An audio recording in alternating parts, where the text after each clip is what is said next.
آج انشاءاللہ تعالی ہم سورۃ التوبہ کی آیت نمبر 8، 9 اور 10 پڑھتے ہیں اور ان آیات کو سمجھنے کی کوشش کرتے ہیں۔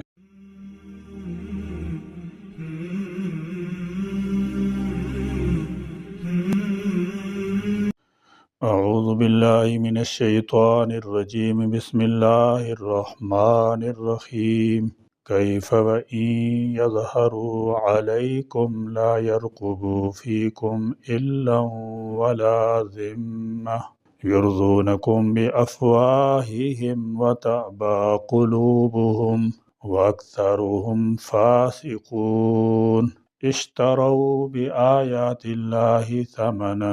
قلیلا فصدوا عن سبیلہ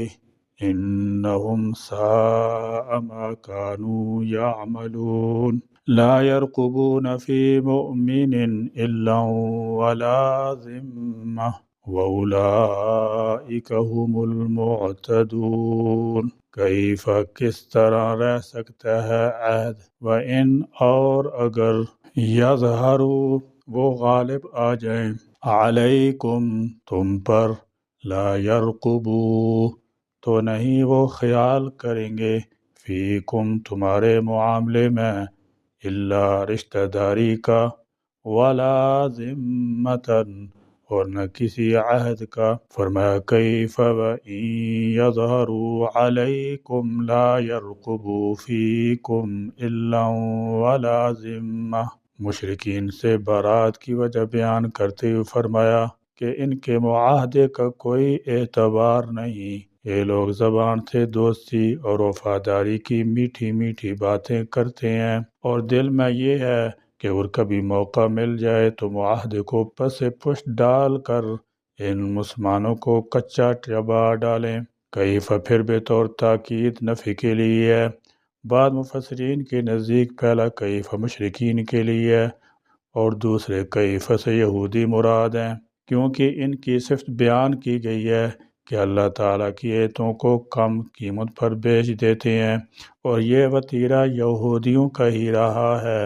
العلو کے معنی عہد، حلف، قرابت سے بھی آتے ہیں، اور یہاں آگے ذمتاً عہد الگ ذکر ہونے کی وجہ سے قرابت مراد ہے۔ کفار کا یہ حال عام طور پر رہا ہے کہ وہ مسلمان کے مقابلے میں نہ قرابت داری کا لحاظ کرتے ہیں اور نہ معاہدے کا، بلکہ جب کبھی موقع ملتا ہے تو کوئی بہانہ بنا کر عہد شکنی کر دیتے ہیں، جیسا کہ آج کے زمانے میں بھی کفار کی حکومتوں کا مسلمانوں کے ساتھ رویہ دیکھا جا سکتا ہے، اور ان کا حال تو اپنی جگہ، لیکن افسوس تو اس بات کا بھی ہے کہ یہ سب کچھ جانتے، بوجھتے، دیکھتے اور سمجھنے کے باوجود مسلمان عبرت حاصل نہیں کرتے اور دفاعی، تجارتی اور دیگر امور میں مسلمانوں کے ساتھ معاہدہ کرنے کے مقابلے میں کفار کے ساتھ معاہدے کرنے کو ترجیح دیتے ہیں، اگر جس میں انہیں کتنا ہی نقصان کیوں نہ اٹھانا پڑے۔ یرزونکم وہ تمہیں خوش کرتے ہیں، بافواہہم اپنے منہوں کے ساتھ، وتابا اور انکار کرتے ہیں، قلوبہم ان کے دل، واکثرہم اور اکثر ان میں سے، فاسقون فاسق ہیں، نافرمان ہیں۔ فاسق و فاجر تقریباً ہم معنی الفاظ ہیں جو کہ عربی زبان سے اردو میں آئے ہیں اور بطور صفت استعمال ہوتے ہیں۔ لغت میں فاسق نافرمان اور حسن و فلاح کے راستے سے منحرف ہونے والے شخص کو کہتے ہیں۔ اصطلاح میں فاسق اس شخص کو کہتے ہیں جو حرام کا مرتکب ہو یا واجب کو ترک کر کے یا اطاعت الہی سے نکل جائے۔ غیر عادل شخص کو بھی فاسق کہا جاتا ہے۔ اللہ تعالیٰ جل شانہ کی نافرمانی کرنے اور حدود شرعی کو توڑنے والا بھی فاسق کہلاتا ہے۔ اللہ تعالیٰ جل شانہ کی نافرمانی دو طرح کی ہے، ایک کلی اور دوسری جزوی۔ کلی اور واضح نافرمانی کفر ہے جس میں کوئی شخص اللہ کی نافرمانی کو درست جانتا ہے، جبکہ جزوی نافرمانی فسق ہے جس میں ایک شخص دین الہی اور شریعت محمدی کی تصدیق بھی کرتا ہے مگر خواہشات نفس میں پڑھ کر شریعت کسی حکم کی خلاف ورزی بھی کر دیتا ہے، مگر اس کے دل میں یہ یقین ہوتا ہے کہ یہ حکم عدلی غلط اور ناجائز ہے۔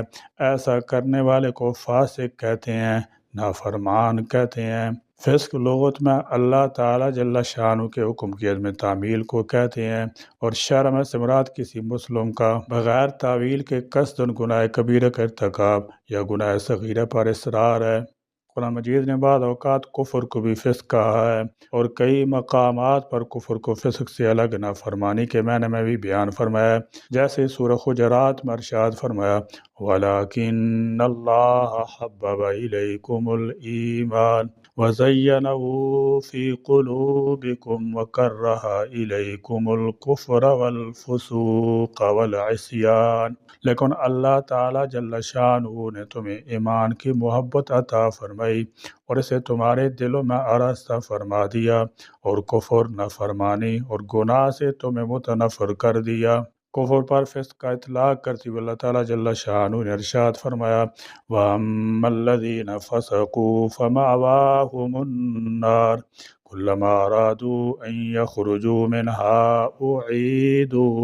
فِيهَا وَقِيلَ لَهُمْ ذُوقُوا عَذَابَ النَّارِ الَّذِي كُنْتُمْ بِهِ تُكَذِّبُونَ، اور جو لوگ نافرمان ہوئے تو ان کا ٹھکانہ دوزخ ہے، وہ جب بھی اس سے نکل بھاگنے کا ارادہ کریں گے تو اسی میں لوٹا دیے جائیں گے، اور ان سے کہا جائے گا کہ اس آتش دوزخ کا عذاب چکھتے رہو جسے تم جھٹلایا کرتے تھے۔ یعنی فاسق اس شخص کو کہتے ہیں جو ایمان لانے کے بعد اللہ تعالیٰ جل شانہ کی نافرمانی میں ملوث رہے، شریعت کے بعد یہ تمام احکامات کو پس پش ڈال کر عملی کوتاہی کرے، اور جو کبائر بڑے گناہوں کا مرتکب ہو یا صغائر پر اصرار کرتا ہو، اور فاجر سے مراد یہ ہے کہ وہ خلاف شرع کام مبتلا ہو کر توبہ کا ارادہ کرتے ہوئے بھی توبہ نہ کرے۔ انجام کے اعتبار سے فاسق و فاجر معنی میں قریب قریب ہے۔ عربی زبان میں اس کی جمع فساق اور فواسق، جبکہ مونس کے لیے فاسقۃ کا لفظ استعمال ہوتا ہے، اور اردو زبان میں اس کی جمع فاسقین مستعمل ہے۔ فاجر کے لغوی معنی گناہ گار اور حق سے منہ موڑنے والے کے ہیں۔ گناہوں میں لت پت شخص کو بھی فاجر کہتے ہیں۔ اس کی جمع فاجرون، فجار، اور مونس فاجرتن ہے۔ پچھلی آیات میں جو برات کا اعلان کیا گیا تھا، یہاں اس کی حکمت بیان فرماتے ہیں، یعنی ان مشرکین عرب سے کیا عہد قائم رہ سکتا ہے اور آئندہ کیا صلح ہو سکتی ہے، جن کا حال تم مسلمانوں کے ساتھ یہ ہے کہ اگر کسی وقت ذرا قابو تم پر حاصل کر لیں تو ستانے اور نقصان پہنچانے میں نہ قرابت کا مطلق لحاظ کریں گے اور نہ قول و قرار کا، کیونکہ اتفاق سے تم پر غلبہ اور قابو حاصل نہیں ہے، اس لیے میں زبانی عہد و پیمان کر کے تم کو خوش رکھنا چاہتے ہیں، ورنہ ان کے دل ایک منٹ کے لیے بھی اس عہد پر راضی نہیں، ہر وقت عہد شکنی کا موقع تلاش کرتے رہتے ہیں، چونکہ ان میں اکثر لوگ غدار اور بد عہد ہیں، اور کوئی اکا دکا وفائے عہد کا خیال بھی کرتا ہے تو کثرت کے مقابلے میں ان کی کچھ پیش نہیں جاتی۔ بہرحال ایسی دغاباز بد عہد قوم سے خدا رسول کا کیا عہد ہو سکتا ہے؟ البتہ جن قبائل سے تم بالخصوص مسجد حرام کے پاس معاہدہ کر چکے ہو سو تم ابتدا کر کے نہ توڑو، جب تک وہ وفاداری کے راستے پر سیدھے چلیں، تم بھی ان سے سیدھے رہو اور بڑی احتیاط رکھو، کوئی حقیر سے کیر بات ایسی نہ ہونے پائے جس سے تمہارا دامن عہد شکنی کی گندگی سے داغدار ہو۔ خدا کو وہی لوگ محبوب ہیں جو پوری احتیاط کرتے ہیں۔ چنانچہ بنو کنانہ وغیرہ نے مسلمانوں سے بد عہدی نہ کی تھی، مسلمانوں نے نہایت دیانتداری اور احتیاط کے ساتھ اپنا عہد پورا کیا۔ اعلان برات کے وقت ان کے معاہدہ کی میعاد ختم ہونے میں 9 مہینے باقی تھے، ان میں معاہدہ کی کامل پابندی کی گئی۔ اشترو، انہوں نے بیچا، بآیات اللہ، اللہ کی آیتوں کو، ساماناً قلیلاً، تھوڑی قیمت پر، فصدو، پھر انہوں نے لوگوں کو روکا، عن سبیلہ، اس کے راستے سے، فرمایا اشتروا بآیات اللہ ثمنا قلیلا، انہوں نے اللہ کی آیتوں کے بدلے تھوڑی سی قیمت لے لی، یعنی انہوں نے قرآن پاک کی آیات اور ان پر ایمان لانے کے بدلے دنیا کا تھوڑا سا مال لے لیا، اور ان کے اوپر رسول کریم صلی اللہ تعالی وسلم کے مابین جو عہد تھا اسے ابو سفیان کے تھوڑے سے لالچ دینے سے توڑ دیا، اور انہیں لوگوں کو اللہ عز و جل کے دین میں داخل ہونے سے روکا۔ بے شک یہ شرک، عہد شکنی اور لوگوں کو دین اسلام میں داخل ہونے سے روک کر بہت برے عمل کرتے ہیں۔ انہم، بے شک وہ، ساء، برا ہے، ما کانوا، جو ہیں، یعملون وہ عمل کرتے۔ فرمایا ایسے لوگوں کی ایک خصلت یہ بھی ہے، اشتروا بآیات اللہ ثمنا قلیلا، کہ انہوں نے اللہ کی آیات کے بدلے میں دنیا کا معمولی مفاد حاصل کیا ہے۔ کہیں مالی مفاد مطلوب ہے اور کہیں جاؤ اقتدار اور چودراہٹ کی خواہش ہے۔ اور اس حقیر دنیاوی مفاد کی بجائے آخرت کی فکر کرتے تو کامیاب ہو جاتے، مگر انہوں نے حقیر چیز کو پسند کی ہے اور اس طرح اللہ کے راستے سے خود بھی بھٹک گئے ہیں۔ فصدوا عن سبیلی، صدا یصد صدن، اس فعل کے اندر رکنے اور روکنے دونوں کے معنی پائے جاتے ہیں۔ دوسروں کو بھی اس راستے سے روکنے کی کوشش کرتے ہیں، ان میں دونوں قسم جراثیم پائے جاتے ہیں۔ دنیا کے مفاد کی خاطر خود بھی کفر شرک مبتلا ہے، اللہ کی آیتوں کے بدلے دنیا کا حقیر مال حاصل کرتے ہیں، اور جو شخص ایمان کی طرف مائل ہوتا ہے اس کے راستے کا بھی پتھر بن جاتے ہیں۔ فرمایا انہم ساء ما کانوا یعملون، بہت ہی بری بات ہے جو یہ لوگ کر رہے ہیں۔ ایسے لوگوں کے خلاف کیوں نہ اعلان جنگ کیا جائے، یعنی ایک طرف تو اللہ کی آیات ان کو بھلائی، راستی، عہد کی پابندی کی دعوت دیتی ہیں، دوسری طرف ان کے کچھ ذاتی مفادات وابستہ ہوتے ہیں۔ وہ چند روزہ دنیوی فائدے کے حصول کی خاطر اپنی خواہش نفسانی کی پیروی کو ترجیح دیتے ہیں